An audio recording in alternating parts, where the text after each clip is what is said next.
le prince Harry a un conflit d'horaire extrêmement délicat en juin de cette année, ce qui pourrait lui faire risquer de devoir snober les célébrations du jubilé de platine de la reine.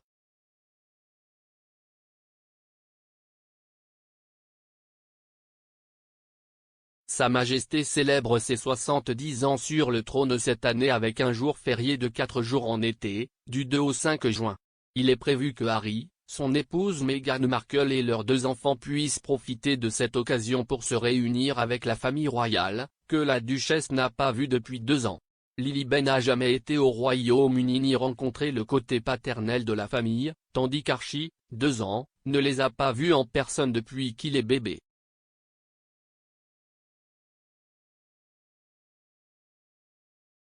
Cependant, un problème potentiel est que le duc et la duchesse de Sussex ont un autre engagement exactement au même moment.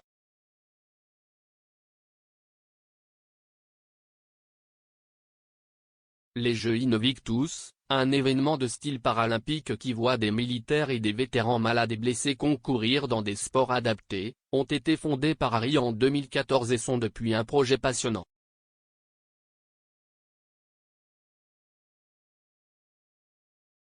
Malheureusement, les Jeux de 2020 à La Haye ont dû être reportés et reprogrammés 2 fois en raison de la pandémie de coronavirus.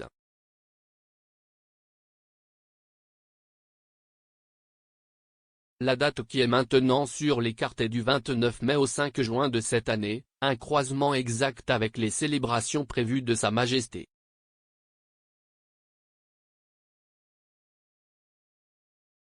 On s'attendra probablement à ce que Harry participe aux 2 événements et, comme tout le monde, ne peut pas être à 2 endroits à la fois.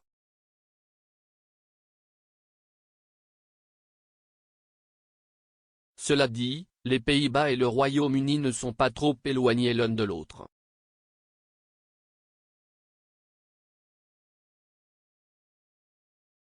Étant donné qu'Harry vit généralement aux États-Unis, il peut en fait être relativement facile pour lui de passer d'un événement à l'autre par rapport à un vol depuis son domicile en Californie.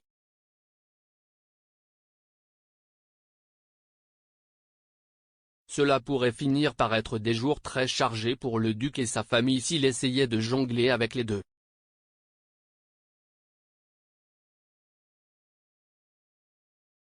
Ce que certains fans royaux peuvent trouver étrange, si est que la nouvelle date des Invictus Games a été annoncée le 27 juillet de l'année dernière.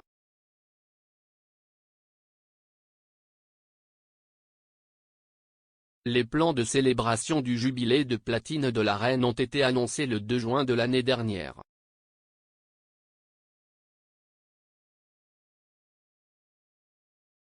Cela signifie que Harry aurait été au courant de l'affrontement avant la publication des dates des Jeux Invictus, mais n'a pas demandé qu'ils soient modifiés.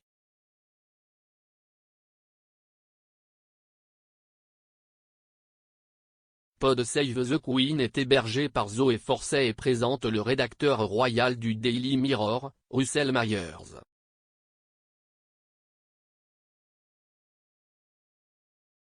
Monsieur Myers a déclaré qu'il assume que Meghan et les enfants accompagneront Harry aux Jeux Invictus et que toute la famille profitera de l'opportunité d'être en Europe pour rendre visite à la famille.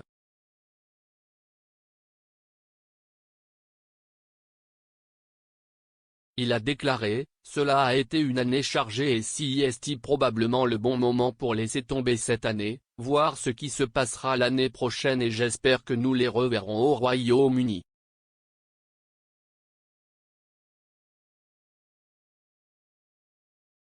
Parce qu'Harry a les Jeux Invictus, on croise les doigts, donc on pourrait supposer qu'il reviendra voir sa famille.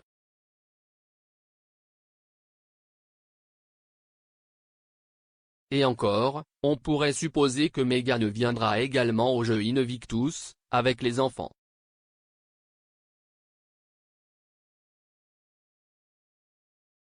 Donc, je pense que si est probablement un pari juste de dire que nous pourrions les voir au printemps de l'année prochaine, mais qui sait?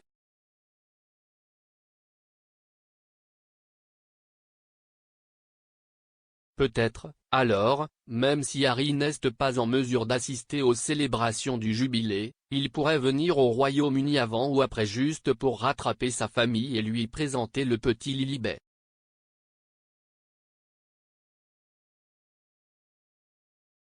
De plus, il est toujours possible qu'aucun des deux événements n'ait lieu.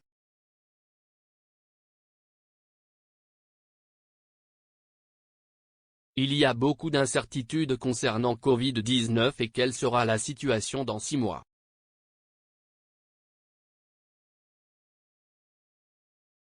Les Jeux Invictus pourraient être à nouveau reportés, tandis que le jubilé de platine de la reine pourrait finir par être une affaire dépouillée comme les funérailles de son mari, le prince Philippe, l'année dernière.